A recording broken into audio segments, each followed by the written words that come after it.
Welcome to Trust Your Inner Sense with Joanne Starkman podcast. I'm Joanne Starkman, and I look forward to going on this collaborative journey with you to ignite inspiration, inspire self-discovery, and instill new meaning in life.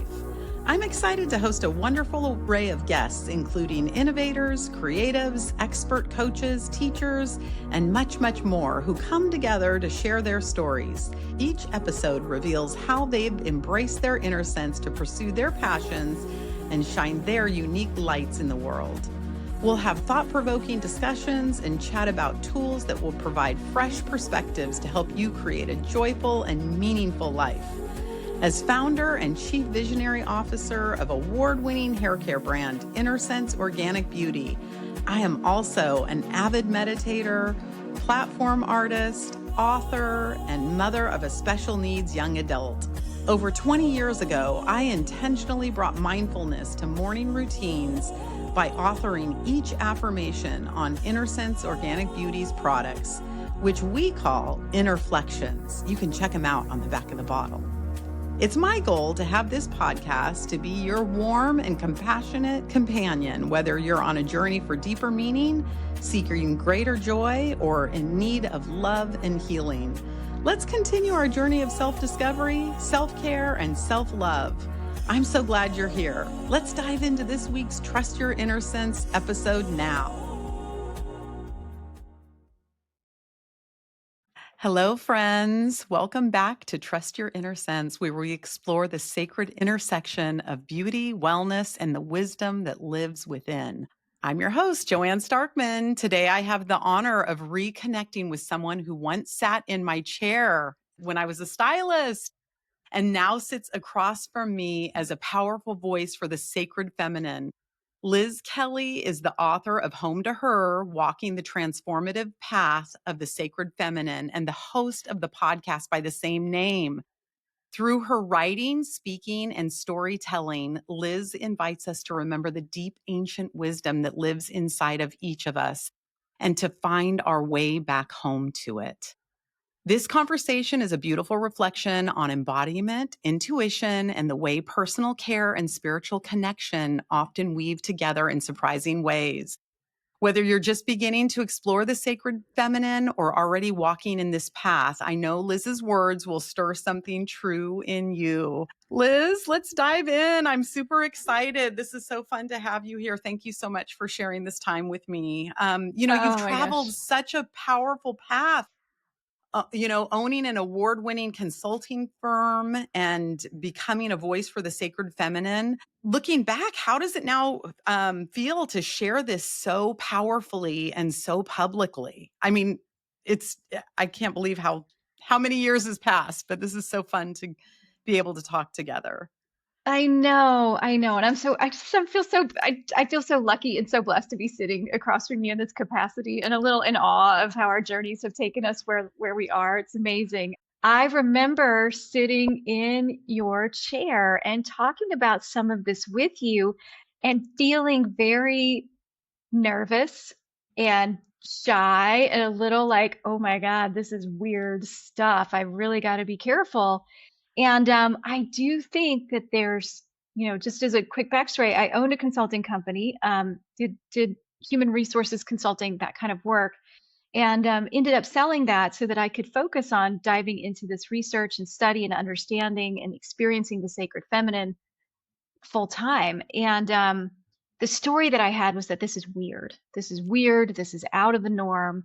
Oh my God, people are going to think this is really strange. But what I have found is that each step I took towards this path, which was very purpose driven and very passion led, the more authentic and real I felt. And then gradually those stories have kind of fallen away. And has been a gradual process. When I wrote a book and it got published, like that helped a lot, and then that book won an award and that felt amazing. And then also just in the choices that I've made to live about this more publicly, I've met hundreds of people that have been on my podcast. I've drawn friends and acquaintances into my life who care about this. And so all of that has made it so much easier and just joyful to walk in the world on this path. It's just, It feels fantastic, actually. It feels really, really good, and I could not have seen it when I was sitting in your chair. I really had no idea that that it could be this way. Yeah, that's interesting that you say that because I think back to those times when you were sitting in my chair and I kinda actually I mean, I don't wanna, like this is gonna sound really weird, but it's like I could totally see it. Like, that's who you were, like, sitting in my Yeah. chair, I would say. But it was just an interesting juncture in your life at that time, right? So here Yes, we and are and many, many years later.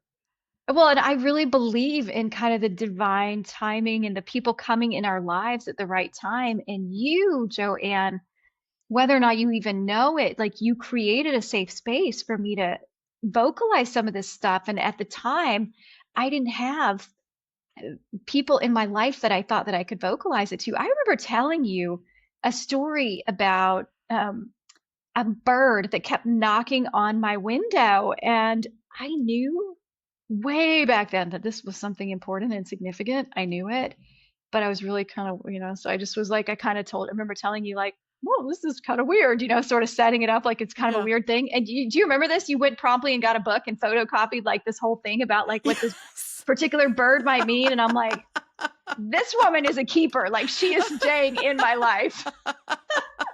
No, I totally remember that. You kinda shyly talking about it, and I'm like, "No, this isn't weird at all. Let me tell you more about it." Yeah. The best. Oh, I love that. That's so Uh, sweet. Oh, that's such a sweet memory, Liz. Thank you for, bringing that up. So, yeah. really, what inspired you to write home to her? Was it like a particular moment, or like what really was there a spark for the journey, or like tell us a little bit more about that? Yeah, there really was. And I write about this in the book. I was very much committed to my consulting company. I called it my first baby, even after I had my first human child. I still treated it that way, and I was all in. And I really believed at the time. I had most of my clients were women. All of my employees were women. We were funding a girls' scholarship in Oakland, California, and I really felt like by showing up in the business world in a way that was not available to my mother and certainly not to my grandmother, that I was being the best feminist and best woman that I could be. And so this is kind of the energy that I was walking around the world with. And then I ended up going to a business conference in San Francisco.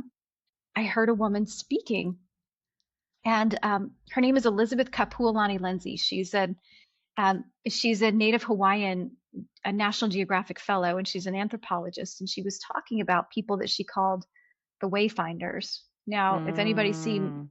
Moana, that kind of put them on the map, but this Mhm. was before that. So I had no idea what she was talking about. But these were Pacific Islander peoples who were able to sail thousands of miles between islands, settling these islands without any of the modern instrumentation that European sailors needed and assumed that you needed to have. And she was describing how they learned through oral traditions and all of this, but then she said something like they were so in touch with their own hearts that they could sail thousands of miles just by watching how the waves broke across the front of the boat. And when she said that, I had a full body reaction, like which was something that had never happened to me before. But I got very hot and tingly all from my feet all the way up to the top of my head. And the room got very shimmery, and like my hearing was going in and out. And I just was like, what is happening? And I remember this question in me that as soon as I had the question, I knew the answer, which was like, what if this kind of knowing is in me too? And as soon as I thought Mm. it, I had the answer. It is. Even though there was nothing in my world at the time that told me that intuition was available to me and this kind of wisdom was available to me, I knew that it was. And so this was very much like a before and after moment where I started going down this rabbit hole of researching, like, what is this? What's happened to me? But I didn't equate it to the sacred feminine until my son was born. At the time, I was pregnant with him. And so there was this sort of beautiful synchronicity of being pregnant and, and these things kind of coming into my world. And then when he was born, it was sort of that next layer of inner knowing because I had him unmedicated and I really had to get out of the way. Like I Mm. really had to put my everything down, all of me down, and let this energy just move through me and into the world. It was this incredible process of surrender. But once I did that, I realized just how powerful this energetic force was that I was co creating with. And so I walked away from that experience and I was like, what was that? Like, this must be the most sacred thing on earth is giving birth to a child. This must be. Mm. And then I started thinking because I'd been doing all of this research and study and learning about indigenous traditions and just a lot after that moment at the business conference. And I had this aha moment one day, which was like, God, why is nobody talking about the sacred nature of childbirth? And it just hit me where I Mm. realized, oh, well, all the books I've been reading have been written by men. And then it was just this cascading awareness of like, oh, I grew up in a Southern Baptist church and the preacher was a man and the deacons were men and God was a man and his special son was a man. And these men cannot tell me about what they have not experienced. And I don't know if you could hear it, but like thunder is like hitting right now, which is like the most perfect thing possible. That's Um, amazing. Go, Liz, preach. I know.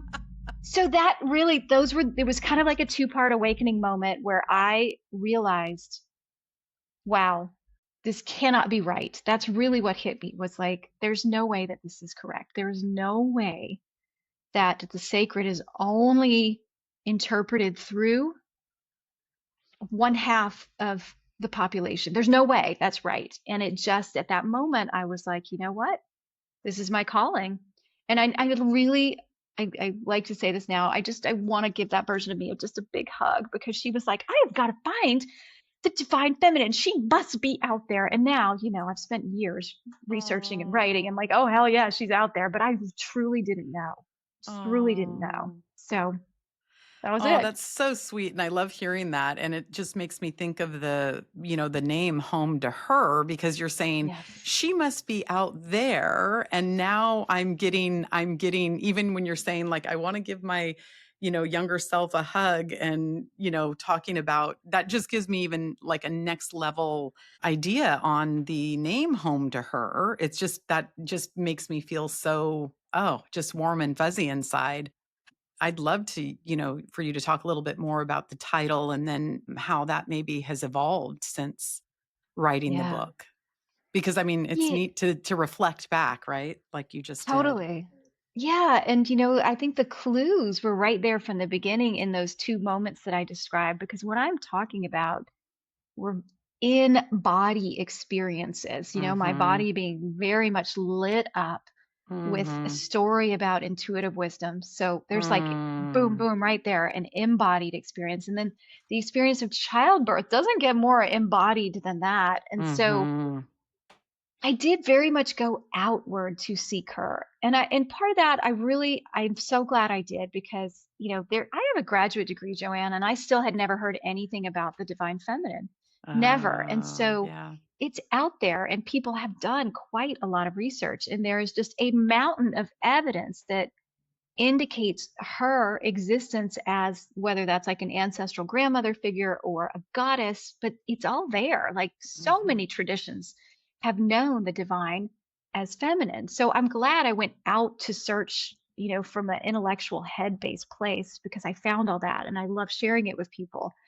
But as this journey has gone on more and more, it's just, I'm continuously reminded that she is within us, Mhm. and there's actually a word for that. Mhm. People talk about the divine being transcendent a lot, like, which is, God's up here on a cloud and he made all this stuff, but he's not in all of this. Mhm. But in the divine feminine wisdom, she is eminent, which means she is Mhm. present in all living things. So if we want to find her, we turn within and we find the sacredness of ourselves. And as I've done that, I realized more and more this has nothing to do with religion. Nothing. Mhm. Has nothing to do with a set of beliefs. It doesn't even have to be a spiritual journey for you. It can be about accessing your power and your authenticity in a way that you didn't even know was available to you. And I think that is how I understand that home to her is like just shedding the layers of patriarchal conditioning that we've been given culturally and embodying our truth and ourselves more and more and more. Mhm. Yeah. You make it sound so beautiful and so simple. I love that, Liz. And it makes me Yeah. think about inner sense. It just makes me think about that what the word inner sense means for me is just that whole idea of the journey within is such a powerful, rich journey that sometimes we forget is right here, right in the present moment, right now, that we can always access.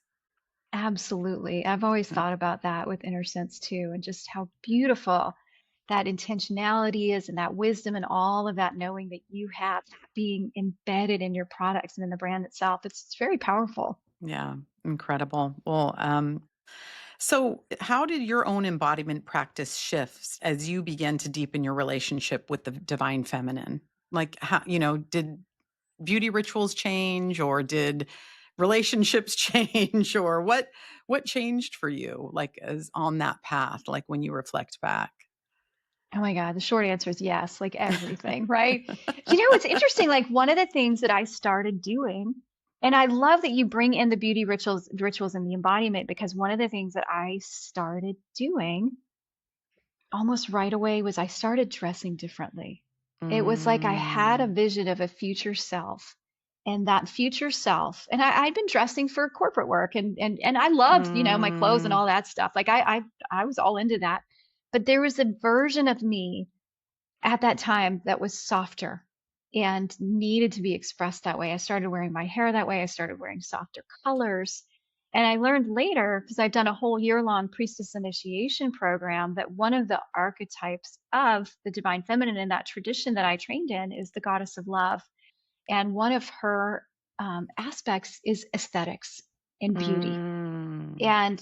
And so it really is about and we have a complicated relationship with that, right? Like, because Uh, anything that we've labeled feminine, we either we downgrade it or we try to put it through a patriarchal lens so that that beauty is serving like this thing that we had no involvement in creating and defining ourselves. mhm. So the idea of reclaiming what is aesthetics and what is beauty for me, very much in alignment with my Virgo nature, first of all, but that's a Virgo thing.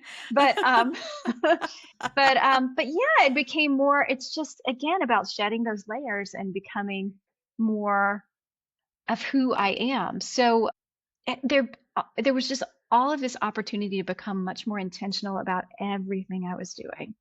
The way that Mm, I was caring for my body, the way that I was dressing, what I surrounded myself with in my mm, home, all of that shifted. And it's been an evolving process to continue to allow that to change, to not land just in one place, but to allow that to evolve and to also keep asking the questions, is this authentic to me or am I performing based on some mm, standard that's been given to me?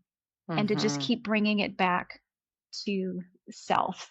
And I mhm, guess the other thing that I would say is in my priestess training, we learned a saying which was feed the feminine first. And so mm, defining that for yourself, what does that mean for you? For me, especially when my children were much younger, that was like, this is my time for meditation and coffee, tea in the morning or journaling or whatever. And no one else gets to touch that. No one else gets to touch that. mhm, And so I will get up as early as I have to, but this is going to mhm, make me a better mom, a better human, a more settled person. And so I feed myself first. And that's a mm. practice I still do even now. That's amazing. That's such good sound advice, especially for those of us that are caregivers. And, it makes me think of the whole putting your oxygen mask on first before you help Yes, somebody else. But I that's a much know, more but beautiful way to say it is feed the I know. feminine first. I I love just that. realized how dire that metaphor is. Like, oh my God, like, how about we do it to live, not to Right to die? die. No, it's perfect. You've just completely shifted for me. So thank you for that. Oh my goodness. Well, what role does intuition play into all of this? And how can we Like, or do you have any advice to for others as far as like tapping into that and trusting their own inner wisdom and their Yes. And so in all the research that went into my book, I kind of gone back through it over the last year or two and really distilled it into six specific facets of what I call feminine power, female power, and embodiment and intuition is one of them because that is Mm, something that I think is a very unique language to the sacred feminine. And in many traditions, it is associated with feminine ways of knowing. So that's a huge part for me. And it's an ongoing practice to trust it. Early on, I worked with an intuition teacher for 2 years. And some of the core work that we needed to do in the beginning was to try to suss out what is my inner voice and what's like my crap, like what's the emotion, like the mm, baggage that I have from childhood, the cultural conditioning, my fears, my trauma, like what is that? But one of the mhm, things that she told me early on is she said, when I'm like, how do I know? How do I know if it's real or not? She's like, well, just trust it. You just have to follow it, and that's how you're going to learn. And so it it became a practice that I still do. I don't quite have to do it as rigid as I did. I would write down any kind of sensation I got, like intuitive hits, like stuff mm, like that, just to remind myself how often this information was coming in and to treat it with care and reverence and respect. But at this point, it's become very much a part of my life, and it informs the way that I work too. So instead of just a to-do list, there might be like, how do I call on support around me? How do I call on guides? How mm, do I turn to the practices that I have to listen within so that I know the right step to take? And I also, do the to-do list and all of that, mhm, as we do, as I'm sure you do as well. yes, But trying to prioritize that in the same way that I prioritize all the mental work because it really mhm. is that important. Oh, yeah, definitely. Yeah, thank you for that. So you storytell so beautifully, Liz. I Mm. just appreciate that so much about you. What has storytelling taught you about healing and reconnecting and how can people kind of think in terms of storytelling and what that can do for them in their lives? Yeah. Well, I think we don't recognize it, but we may know that we spend most of our time in our heads. But I Mhm. think what we don't know is that we're telling ourselves a story. There's a running narrative that we're Mhm. giving ourselves all the time, like about what the world means around us, about what your actions mean for how you think about me, or what this thing, if somebody cut me off in traffic, what does that mean? Or if I'm running late or whatever. And it's just a narrative, and no one is making meaning out of our lives except for us. There literally is no one that's telling the story of our lives except ourselves. So we might as well make it a good one, right? Like, Yes, do you of want, like, course. I mean, we don't know, like, you really don't know. Like, what if you got cut off because, like, you needed to be slowed down so you wouldn't be in an accident, or like some other thing might happen for you? You might as well tell yourself a good story, you know? Absolutely. Uh, so I think there's like that's sort of inherent to who we are as people. And then I also think that stories connect us with others. And that's something that if you look Mm. back Mhm. historically, and especially if they're so valuable when we are trying to connect to what I would call the authentic feminine, the Mhm. stories and the mythologies that have survived and have been passed down orally about these powerful female figures that give us a completely different idea of how we might get to show up in the world. And you are not Mhm. going to get that anywhere else from data, from logic, from facts. You will not get it. You have to go to the stories.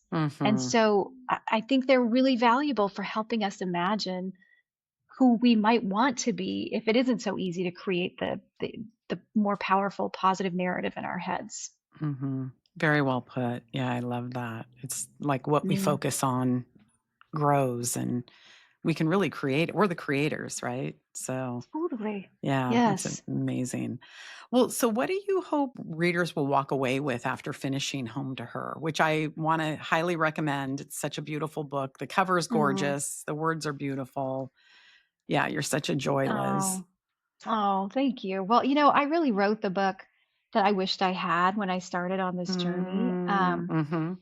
But I think what I tell people, what I say towards the end of the book is that I want people to know that this is real. Like the sacred Mhm. feminine is a very real thing. It is documented by a lot of evidence. We're very evidence based in our culture. So fine, you've got that. I've given you tons of that. But it is that lived knowing of the sacredness of ourselves that is the Mhm. most important thing. And if you really can continue to orient yourself to that, and it is a continual practice because Mhm. there's so much in our world that's orienting you elsewhere, orienting you to Mhm. other priorities. If you keep orienting to that, that is how you come home to her. And it is the Mhm. most valuable work that I think any of us can do, truly, is Mhm. to be the most authentic versions of ourselves. Mhm. Well Yeah. put. And I think just not even only for ourselves, but for those around us. That's what I always think about. I know what really shifted my consciousness a lot about, the inward journey and focusing on feeding the feminine first was the image of like a cup overflowing. So that if I'm in a place where my cup is so full that it's constantly overflowing, anybody that comes into my sphere or circle or anybody that I interact with is going to get overflow of how Yes. fabulous, things are for me or whatever. Anyway, I don't know.